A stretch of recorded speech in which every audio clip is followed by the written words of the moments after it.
19 फरवरी को हुआ वाक़या। मेरी वालदा का नाम अनीस था। इन्होंने मेरी वालदा को नशा वाली दवाइयाँ दे के तो कत्ल कर दिया था, क्योंकि मेरी वालदा मेरी मिसेज़ और मेरे बहनोई के दोस्ती के बारे में जान चुकी हुई थी। 2 घंटे बाद मेरे पास एक रिकॉर्डिंग आ जाती है जिसमें मेरी बीवी हमजा के साथ मिलकर मेरी अम्मी को कत्ल करने का इरादा कर रही है। 26 दिन बाद मेरी वालदा की कब्र कुशाई होती है तो उसमें सारी हकीकत खुल जाती है। मेरी वालदा बिल्कुल वैसे के वैसे ही होते हैं। ये पूरा हिस्सा ना तशद्दुद से भरा हुआ डंडों से, वो अभी तक निशानात वैसे ही हैं। मेरी वालदा की चीखें पूरे मोहल्ले ने सुनी है, लेकिन उनको बचाने वाला वहाँ पे कोई भी नहीं था। सब चीखें सुनने वाले थे। पता था कि अंदर डेथ हो गई है। वज़ीर आला वज़ीर आज़म उनसे यही अपील करता हूँ कि मेरे साथ इंसाफ हो, मेरी वालदा के साथ इंसाफ हो, इनको सख्त से सख्त सजा दें, वो खुद नोटिस ले। Welcome to crime stories, this is Meerab Zeeshan. Viewers, अपने ही घर में 2 किस्म के अफेयर्स चल रहे हों तो बहुत ही अफसोस होता है।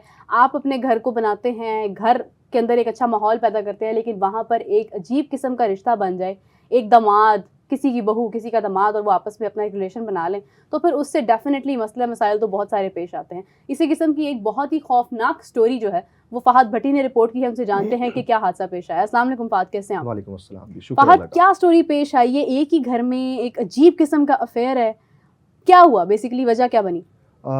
ये बेसिकली एक इंसिडेंट हुआ था इस्लामपुरा के इलाके में। लाहौर का एक इलाका है इस्लामपुरा।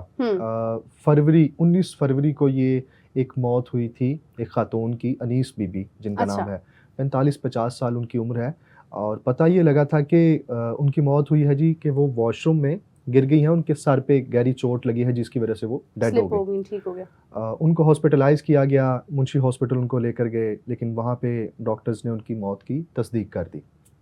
उनके बेटे अपनी वालिदा की लाश वापस घर लेकर आए, उनकी तदफीन की, सारा कुछ ख़त्म हो गया। अगले दिन, तदफीन के अगले दिन, हम साए उनके और उनके घर के ऊपर वाले पोर्शन पे जो लोग रहते थे, मकतूला के घर के ऊपर वाले पोर्शन पे जो लोग रहते थे, उन्होंने बताया कि आपकी वालिदा को कत्ल किया गया है। अच्छा। उनके बेटों को बताया। जो इस मुकदमे का मुद्दई है नुमान, उसने जब पूछा ये सारा वाक़या, तो उनको मोहल्लेदारों ने, और जहाँ पे वो जिस घर पे रह रहे थे उस घर के ऊपर वाले पोर्शन पे जो लोग रहते थे, उन्होंने बताया कि आपकी वालिदा को कत्ल किया गया है। कैसे कत्ल किया है ये उनको भी नहीं था पता, लेकिन उन्होंने आवाज़ें ज़रूर सुनी थी। उनका कहना था कि आपका बहनोई मतलब मकतूला का दामाद, अनीस बीबी का दामाद उस्मान उस घर में आया, और उसके साथ उसकी बेगम भी शामिल थी, अनीला बीबी, जो मुद्दई की बेगम है, उसका नाम है अनीला, वो भी शामिल थी। और तीसरा इसमें मुल्ज़म था अमीर हमजा। ये तीनों लोग, ये 3 किरदार हैं बेसिकली। ये तीनों उस घर में गए और उन तीनों की लड़ाई झगड़े की आवाज़ आ रही थी मकतूला के साथ कि वो झगड़ रहे हैं, कोई बहस हो रही है। और उसके बाद उन्होंने ये सारी चीज़ें बताई मुद्दई को, नुमान को, मकतूला के बेटे को। खैर, उसने अपनी बेगम से पूछा, अनीला से, कि क्या इस तरह का कोई वाक़या हुआ है। अनीला ने बताया कि हुआ इस तरह का वाक़या, मेरा और उस्मान का अफेयर था, और जब इस अफेयर का पता लगा आपकी वालिदा को, मतलब मेरी सास को, जब ये पता लगा, उन्होंने हमें उस हालत में देख लिया, तो उन्होंने हमारे रिश्तेदारों को बुलाया, मुख्तलिफ रिश्तेदारों को बुलाया और हमारी इंसल्ट की। ठीक है। इंसल्ट के बाद उन्होंने हमें बोला कि मैं तुम्हारी तलाक करवा रही हूँ अपने बेटे से, और तुम अपने घर जाओ। इस चीज़ का बदला लेने के लिए वो दोनों आशिकों ने, उस्मान ने और अनीला ने मिलके एक प्लान रचाया। बेसिकली उस्मान का चक्कर था अनीला के साथ। उस्मान मकतूला का दामाद है और अनीला उनकी बहू है। क्या बात? इन दोनों ने प्लान बनाया कि हम इस खातून को ही रास्ते से हटा देते हैं। खैर, प्लान ये बना कि हम पैसों का लालच देते हैं अनीस बीबी के सौतेले बेटे अमीर हमजा को। अच्छा। अमीर हमजा को अपने साथ मिलाया, उसको पैसों का लालच दिया, और इन तीनों ने प्लान बनाया कि हम इनको इस तरीके से मारेंगे कि ये लगे कि ये वॉशरूम में गिर गई हैं। उनके सर पे एक डंडे के साथ 2 मरतबा वार किया गया, 2 मरतबा। और वो इतना ब्रूटल वार था कि उनके कमरे में खून के धब्बे अभी तक, वो छींटे अभी तक उनके कमरे में हैं, और अभी तक उन्होंने वो उस चीज़ को हटाया नहीं है। क्राइम सीन अभी तक वैसे ही है, क्योंकि अभी इन्वेस्टिगेशन इसमें चल रही है प्रॉपर। जब ये सारी चीज़ें पता लगी, उस्मान को पुलिस ने हिरासत में लिया, उसके बाद अमीर हमजा को भी हिरासत में लिया। तो उन दोनों ने इस चीज़ को माना कि हमने ये प्लान बनाया था सिर्फ इनको मारने के लिए। इनको मारने के बाद हमने ये ड्रामा रचाया कि ये वॉशरूम में गिर गई हैं और वॉशरूम में जब ये गिरी हैं फिर उनके घर वालों को इत्तला की गई। फिर हम इनको हॉस्पिटल लेकर गए और वहाँ पे डॉक्टर्स इनकी मौत की तस्दीक की।